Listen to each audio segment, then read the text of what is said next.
Maganda po si Marian. Sino to yung ano? Sino yung parang tumatak sa mata mo? Sa isipan mo? Si Marian. Uy!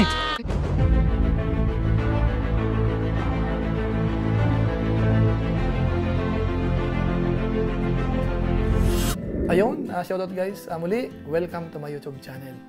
Ito po si Kuya Julay, ang inyong katugang, ang inyong kalingap na muling babati muna sa inyo ng magandang araw, magandang gabi, sa ang sulok man po tayo ng mundo naroon. At sa araw na ito, meron po tayong panibagong vlog.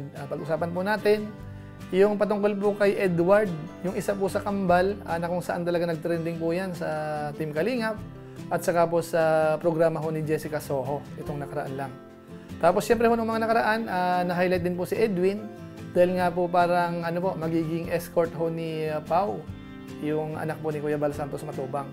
Ngayon sa pagkakataong ito, ang i-highlight natin, si Edward ho, dahil parang gusto rin po magkaroon po ng collab team. Ngayon ang tanong po dyan, sino ho kaya ang mas babagay ho sa kanya dito sa mga Kalingap Angels? Lalo na ho siguro yung Batch 2, mga kababayan po natin. So ano po ang masasabi po ninyo dito? Ano po ang inyong opinion? So pag-usapan po natin yan maya-maya ng konti. Pero bago po yun, siyempre paalala mo na si Kuya Julay, baka sakaling meron pa po dito hindi nakasubscribe sa ating YouTube channel.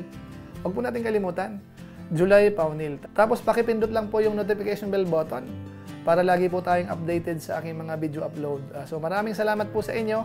Tapos meron po tayong Facebook page. Pwede rin po nating suportahan, pwede rin po nating i-follow, pwede pong i-like. At saka i-share yung mga upload po natin dyan. So maraming salamat po sa inyong lahat. Tapos sina Kuya Bal Santos Matubang, Kalingap Rab, Ate Edna Vlog, Ruel of Malalag, saka po si Japper Sniper. Mga kasamahan ho nating reactors, K-Boys, at saka po Kalingap Charity Vlogger, supportan din po natin. So maraming salamat po sa inyong lahat.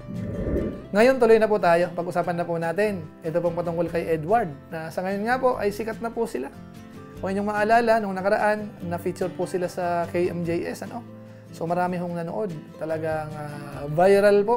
Umabot po ng 1.3 million after 2 days. Yung episode na yun ni Jessica Soho po, para dito po sa Magkambal. At tayo naman po sa Team Kalingap, alam naman po natin, talagang napaviral na po yun ni Kalingap Rab. Pagdating po sa YouTube, sa kanyang Facebook page, talagang viral po yan.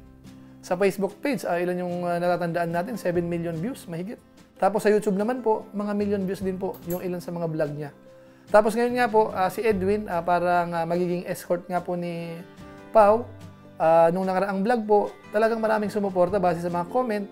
Mukhang nagustuhan po nila yung tandem po ni na Pau. At yun nga po, inaabangan po yung part 2 kung kailan ho ipapalabas ni Kalingap Rab para masiyahan ho yung mga viewers natin. Pero yun naman po ay sa part po yun ni Edwin. Ang i-highlight po natin sa ngayon, yung kakambal niya, si Edward, mga kabayan natin. Dahil nga po, parang gusto rin po magkaroon ng love team.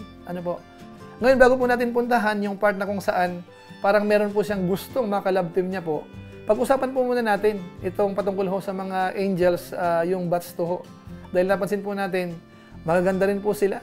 Sina Marian, sina Jovi, si Julian, at marami pa pong iba, magaganda rin po sila. So sa malamang ho, yung para kay Edward ho dyan, o kaya kung sakasakali man po, hahanapan po siya ng ka-love team, baka dyan po manggaling. Pero siyempre ho, tayo ho, ay kukonsulta muna tayo sa mga viewers. Tingnan ho natin yung inyo pong pulso. Bagamat po nung mga nakaraan, nagtanong na po tayo sa mga kababayan po natin, sa mga viewers, nung naka-livestream po tayo. At marami pong mga binabanggit po doon. Yung iba kay Marian, yung iba kay Julian, yung iba kay Jovi. So may iba-iba pong suggestion po yung mga viewers natin nung nakaraang live po natin. Tapos kagabi po, may nag-comment na sabi niya, gumawa po ako sa channel natin yung parang boboto kayo kung sino ang mas gusto. Kaya nakapost na po yan kagabi. Ilang hours na ba ito? Wala pa pong mga 24 hours po yan. So may boto na ho, may initial vote na po dito. Sa ngayon ho, may bumoto na ho na 1,600. Pero napansin po natin dito, 75% kay Marian, kay Julian, 19%, at tapos kay Jovi, meron po siyang 9%. So ito po, magbabago pa po ito. Pero nakita natin, medyo nakakalamang po si Marian. Bagamat siyempre po sa ating opinion, medyo ho talaga kapansin-pansin din po yung beauty po ni Marian. Kung inyo pong napanood, doon sa mga nakaraang vlog ni Kalingap Rab, yung pagpunta sa Manila. Kahit si Kuya Bal Santos Matubang, parang napansin po yung beauty ho ni Marian. So attractive po siya. Actually po sa personal ho, mas lalong maganda po siya. 'Di ba nung nung reunion ng Matubang, nagkita-kita po kami noon. Actually may picture po kami. Ang ganda ho ni Marian sa personal. So hindi ko po alam kung si Marian ay nakita na ho personal din ni Edward. Dahil sa malamang ho kung nakita na yan, sigurado po talagang magagandahan po yan.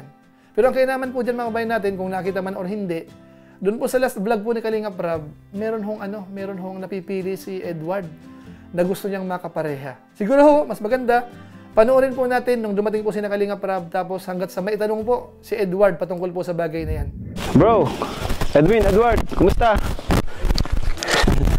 Wala kayong pasok ngayon, no? Wala po. Ayan. Kumusta? Grabe, congrats pala. Thank you pala Kuya Rob na ka-MJS kami kasi nakita na yung vlog niyo. Ay, oo naman. Siyempre. Dahil sa inyo na ka-MJS kami. Thank you din siyempre kay Lord kasi napansin kayo ng KMJS. Kasi dito, mas maraming makakapanood. More exposure, kumbaga.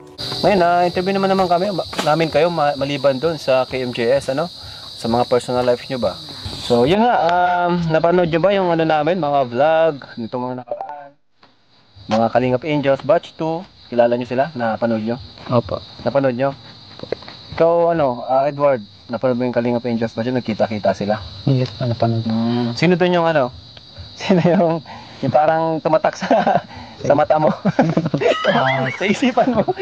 Si si Marian. Uy! Grabe. Marian? Bakit? Ba't si Marian? Wala, natak ko sa kanya. Simple lang siya, mabait. Safe. Lahat naman sila simple Lahat naman sila mabait. Lahat masipag. Ano pa? Maganda po si Marian. Gusto mo makilala siya in person? Payag ka? Makilala siya in person? Pwede po kayo po. Ay, grabe guys. So yun po mga kabayan po natin, maliwanag. Si Marian daw ho, ang gusto po ni Edward na makatambal. So maganda po ito mga kabayan natin. So abangan ho natin kung silang dalawa ho ay magkakaroon po ng parang chemistry. Magugustuhan ho ba ng mga viewers po natin, yung tandem po ng dalawa? Ng mga reactors, ng mga involved ho sa Kalingap. Magkiklik ho kaya itong si Marian at saka po si Edward. Yun po ang abangan po natin. Although po ako mga kabayan po natin sa aking personal opinion, nakikinikita ko po na po pwede hong suportahan po ng mga viewers yan. Kasi si Edward ho ay gwapo, sikat na rin po yan. Si Marian naman ho, maganda rin. Bagamat siyempre ho yung mga kasama ni Marian ay magaganda rin. Pero sa pagkakataong ito, siya po ang pinili po ni Edward. O kaya siya po yung pinipili. So alangan naman pong hindi natin pagbibigyan yan. Hindi pagbibigyan po ni Kalingap Rab. Kaya sa malamang ho, sa mga susunod na vlog, baka mapanood na po natin sila. At kung sakasakali pong mapapanood po natin, ang pag-iusap natin, supportahan nyo po, i-share nyo po. Para mapansin na maraming manunood at posible pong mag-viral din. Para naman po mga kabayan natin, kapag nag-viral po yan, makahanap po tayo ng mga big time sponsors na po pwedeng tumulong din po sa pamilya po nila. Hindi lang kay Marian, pati po sa magkambal. Di ba? So malaking tulong po yan dahil sa Kalingap, matutulungan po yung mga kababayan po natin na kamukha po nila na deserving din po na matulungan. So maraming salamat po sa inyo. So siguro po ilan po muna ang ating reaction video po patungkol sa bagay na yan. Kaya lumalabas po sa ngayon, yung magkambal, may kanya-kanya silang magiging collab team. Kung sakasakaling si Pao ay okay na or okay lang, na magkaroon ng mga next episode, kahit po tapos na yung birthday, ay mas maganda. Dahil gusto rin po yan ng mga viewers natin. Tapos kay Edward naman, si Marian po, mga kabayan natin. So maraming salamat po. So gusto ko po magpasalamat sa mga viewers po natin sa lagi po nakasuporta po sa ating YouTube channel, sa ating Facebook page po. Maraming salamat po. Naway wag kayong magsawa po sa inyo pong panonood. At sana, huwag niyo pong i-skip yung mga ads po sa vlog po natin. Malaking tulong po yan sa channel po natin. So maraming salamat po sa inyo. Kaya kung inyo po itong nagustuhan, pwede po nating i-share. So maraming salamat po sa lahat ng ating mga viewers. So muli, ito po si Kuya Julay, ang inyong katugang, ang inyong kalingap, na pansamantalang nagpapaalam po muna. Kita-kita ulit tayo sa mga susunod ko pang vlog. Maraming salamat sa inyong walang sawang pagsuporta po sa ating YouTube channel. Pagpalain nawa kayo ng Diyos, mabuhay tayong lahat. God bless. Bye-bye!